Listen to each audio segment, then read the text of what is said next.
Hi everyone. Welcome back to another video on Just Hack IT. I am Rishikesh Pal, a cybersecurity enthusiast, blogger, and a web developer. And you all can read all my blogs on two sites, medium.com and Hacker Academy. Make sure to check them out. All the links will be provided in the description. Now, coming on to today's video. In this video, I will be explaining about a keylogger, what is it and how it functions. And also I will be explaining about a keylogger that I have created recently using a Python and will provide the link to its source code. But before that, please make sure that any videos, vlogs or anything that is uploaded from my side to this channel or in any of my blogs are meant for educational purpose only. Do not use it for illegal activities. You will be responsible for your actions. Now let's get started.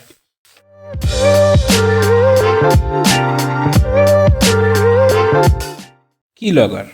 Now, what do you mean by keylogger? I guess as you are watching this video, I guess you have some idea about keylogger, right?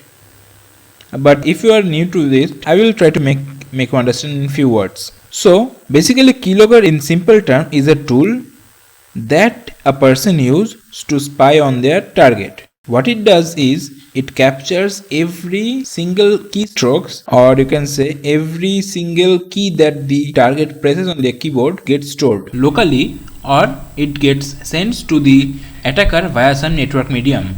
In more simple words, if I have to say, it is a tool that spy and steals user private information like password, credit card details, or any other confidential informations. Now I guess if you have a bit idea about keylogger. So now there are two different types of keylogger. Okay, first one is a hardware keylogger and the second one is a software keylogger. So what is hardware keylogger? Hardware keylogger is a device that looks similar to an USB drive and is attached to a computer by the attacker who is present on site. Means the USB drive or the hardware keylogger will be attached to the computer systems of the target by the attacker himself, because it cannot be sent through via mail or via something, because it is hardware. Very simple.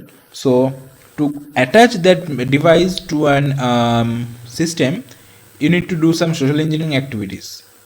Whereas if we say for software based keylogger, it is a malicious code written with intention to steal passwords and other confidential informations via phishing or social engineering activities. In this code, the attacker will have two options. Okay, number one, to get the keystrokes that or the secret informations at a regular interval via network, or to save it locally and get it later by going to that site. Whereas a normal hardware keylogger, it saves the keystrokes locally, but if you want to buy some higher range hardware keylogger, it can also send you all the keystrokes at a fixed interval.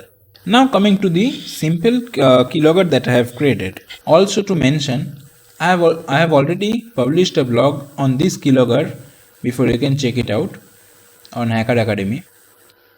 Here I have explained the whole code. So now let's come to our keylogger. So this is the Python keylogger that I have created. What it does is, so let me just show you how it actually works. For the detailed explanations about the code, or to understand the code more thoroughly, you can always check to my blog that I have published on Hacker Academy. So now let me just run the Python keylogger. So see, yeah, as you can see, the keylogger is running.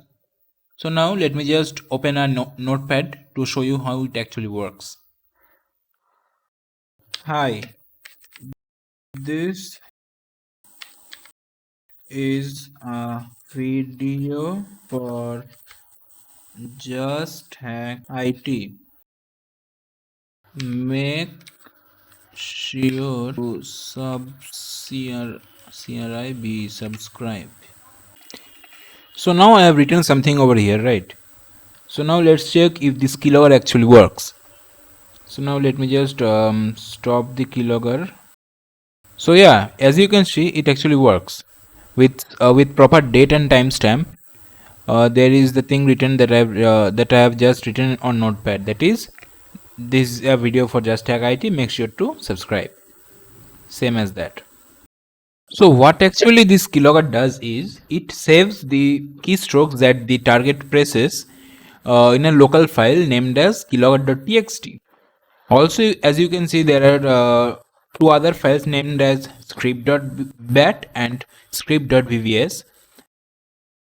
I have explained about these both scripts on my blog. Make sure to check it out to understand about it more thoroughly. And also to mention, I have recently created a Discord server. If you have any problems related to my vlogs or any videos, you can contact me over Discord server. And also make sure to join the server for more information related to cybersecurity and hacking. And also make sure to read all my blogs on Medium and also on Hacker Academy. Yeah, that's all for today's video. Make sure to subscribe.